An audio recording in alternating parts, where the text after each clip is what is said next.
Lo mejor que puedes hacer en la batalla que estás librando es clamar a Dios y esperar en Él. Recuerda que la batalla es del Señor.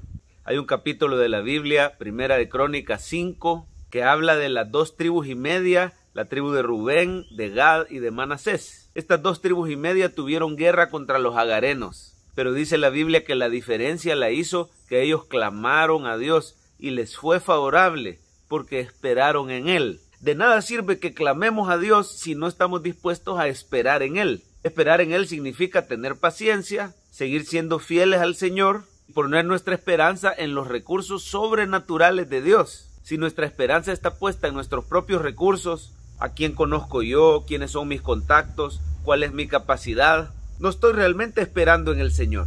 Pero los que esperan en Dios son aquellos que ponen toda su esperanza en la respuesta sobrenatural de Dios, en el poder de Dios y en los recursos suyos. Tener la paciencia para esperar la respuesta divina, consultar a Dios y pedir su sabiduría. Las 2 tribus y media clamaron al Señor y esperaron en Él. Y dice que fue grande el botín y fue grande la victoria, porque la guerra era de Dios. Tenemos que saber que las batallas que enfrentamos en nuestra vida son espirituales. Los creyentes no tenemos lucha contra carne y sangre, sino contra principados, potestades y huestes espirituales. Todo lo que enfrentas diariamente, la lucha contra el desánimo, la guerra contra el pecado, la tentación, la carne, la lucha por ser fiel y servir al Señor, la buena batalla de la fe, la lucha contra tus aflicciones y los afanes de este mundo. Debemos recordar que la batalla es espiritual.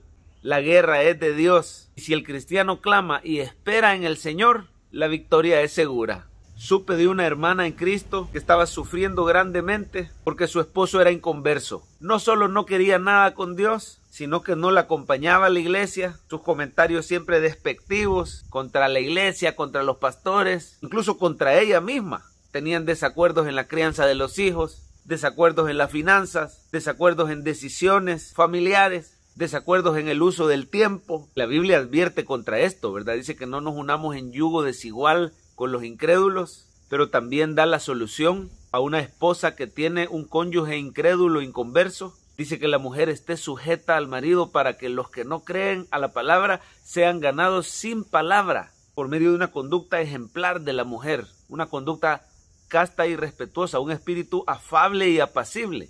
Y eso fue precisamente lo que esta mujer hizo. Ella dijo: esta batalla es del Señor. Yo no puedo convertir a mi esposo. El único que puede hacer un milagro de conversión y de nuevo nacimiento es el Espíritu Santo de Dios. Voy a esperar en el Señor, siendo obediente a su palabra. Dejó de confrontar con su esposo.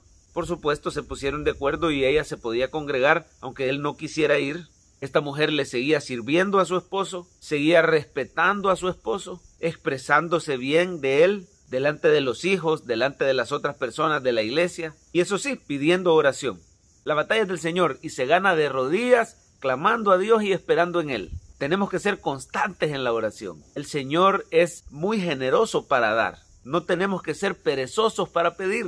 Jesús dice: todo aquel que pide, recibe. Cuando llegó el tiempo, este hombre fue tocado por el poder de Dios. Dios traspasó su corazón con el mensaje del Evangelio. A través de las redes sociales, él recibió un mensaje, las buenas nuevas de Cristo, y le entregó su vida al Señor. Ahora él es el que jala a la esposa y a los hijos a la iglesia. Él ha tomado el liderazgo espiritual, ha tomado la batuta como debería de ser. Es un verdadero avivamiento lo que tiene este hombre. Ha hecho muchos buenos amigos en la iglesia, le encanta reunirse con las demás familias de creyentes. Dios le ha dado varios dones y talentos de liderazgo. Le gusta estudiar la palabra de Dios. Tiene una célula o un life group donde él testifica la conversión que Dios hizo y juntos testifican la victoria que Dios le dio, porque la guerra es del Señor y las batallas se ganan con paciencia y esperando en Dios. Por último, lo peor que podemos hacer es apartarnos del Señor mientras esperamos. Ahí se pierden los privilegios y se pierde la respuesta de Dios que ya venía en camino. Este mismo capítulo 5 de Primera de Crónicas narra que Rubén, el primogénito, perdió los privilegios de la primogenitura porque se apartó en pos del pecado. Fíjese qué tremendo, teniendo los privilegios de ser el mayor, perdió los privilegios. Así también le pasó a estas 2 tribus y media que se olvidaron del Señor y se fueron en pos de los ídolos. El Señor permitió la invasión de los asirios Así que en el mismo capítulo 5 se ve una gran victoria y se ve una gran derrota. La victoria cuando clamamos a Dios y esperamos en Él, pero la derrota cuando nos apartamos de los caminos de Dios. Pidámosle al Señor seguir siendo fieles, que no nos deje apartarnos, que su gracia nos preserve, que su misericordia nos guarde de caer, pero también esforcémonos por seguir a Cristo, por ser constantes en la iglesia, por ser fieles al Señor. Clamemos a Dios, esperemos en Él.